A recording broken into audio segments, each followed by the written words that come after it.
هو الذي يريكم آياته وينزل لكم من السماء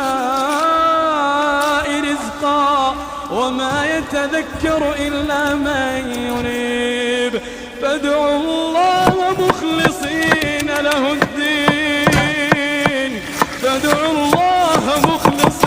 له الدين ولو كره الكافرون. رفيع الدرجات ذو العرش يلقي الروح من